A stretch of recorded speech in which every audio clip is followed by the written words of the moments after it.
ভালোবাসার মানুষকে হারিয়ে সবার সমান ফিলিংস হয় না। কেউ তার কাছ থেকে মুক্তি পেতে চায়, কেউ তাকে ফিরে পেতে চায়। বিভিন্ন মানুষের বিভিন্ন রকম অ্যানালিসিস থাকে, বিভিন্ন মানুষ বিভিন্ন রকম রিয়েলাইজ করে, তাদের চাহিদা বিভিন্ন রকম থাকে। তো বন্ধু, আপনি যদি আপনার ভালোবাসার মানুষটাকে ফিরিয়ে আনতে চান বা যে কোনো সম্পর্ক ঠিক করতে চান, এই সিচুয়েশনটাতে আপনাকে প্রথমেই মাথায় রাখতে হবে যে আপনার সাথে যে আছে আমি তাকে আগে হ্যাপি রাখবো, আমি তাকে আগে সুখী রাখবো। যে আমার কাছ থেকে চলে গেছে বা যে আমার কাছ থেকে চলে যেতে চাইছে, তাকে ফিরিয়ে আনার জন্য তার কাছে ক্ষমা তো আপনি চেয়ে বসে আছেন, আর তো নতুন করে ক্ষমা চাওয়ার কিছু নেই।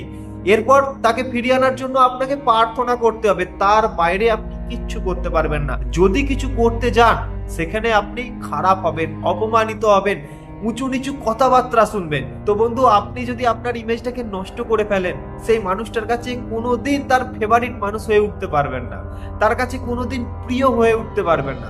এই সিচুয়েশনটাতে আপনাকে যেটা মাথায় রাখতে হবে, এই খারাপ সময়টাতে যে আপনার সব সময়কার সঙ্গী, তাকে আমি হ্যাপি রাখবো, তাকে আমি খুশি রাখার চেষ্টা করব, তারপরেই আমি সাকসেস পাবো।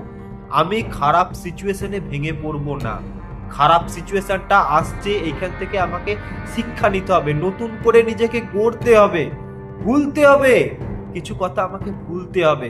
যেখানে আমি ক্ষমা পাইনি সেই সব কথাগুলোকে আমাকে ভোলার চেষ্টা করতে হবে, নতুন করে আমাকে এগুতে হবে। আমার কাছে এখন যে আছে তাকে খুশি করার চেষ্টা করতে হবে, তাকে হ্যাপি রাখার চেষ্টা করতে হবে। এইগুলো যদি আপনি আগে ফলো করতেন, কোনোদিন আপনার রিলেশনশিপ খারাপ হতো না, কোনোদিন আপনাকে কেউ ছেড়ে যেত না।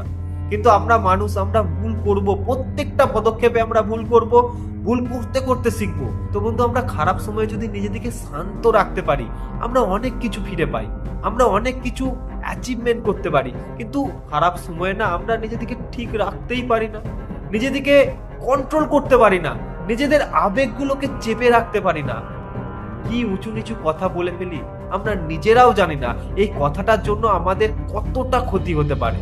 তো বন্ধু, অবশ্যই আপনার ভালোবাসার মানুষকে আপনি হারিয়েছেন, আপনার মন মেজাজ সব খারাপ হয়ে আছে, কিন্তু এই সময়টাতে আপনাকে যে সব সময় সঙ্গ দিচ্ছে তাকে হ্যাপি রাখুন। আপনার যে কোনো রকম খারাপ সিচুয়েশন আসতে পারে, যে কোনো মানুষের সাথে রিলেশন খারাপ হতে পারে।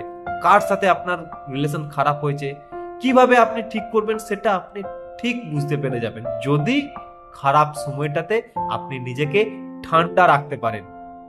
তো বন্ধু, রিলেশনশিপ ইমপ্রুভমেন্ট টিপস বা ব্রেকআপের পর আপনি কি রকম ভাবে থাকবেন সেই নিয়ে ছোট ছোট টিপস আমি ভিডিও আকারে আনি, যেইটা এই খারাপ সিচুয়েশনে আপনাকে অবশ্যই হেল্প করবে। কিন্তু বন্ধু, এই যে খারাপ সময়ে সব সময়কার আপনার সঙ্গী, তাকে হ্যাপি রাখতে ভুলবেন না। আর অবশ্যই কমেন্ট করতে ভুলবেন না যে যে কোনো খারাপ সময় বা বর্তমান এই খারাপ সময়টাতে আপনার সব সময়কার সঙ্গী কে ছিল, আর আপনি তাকে ভালো রাখতে পেরেছেন কিনা। অবশ্যই কমেন্ট করে জানাবেন।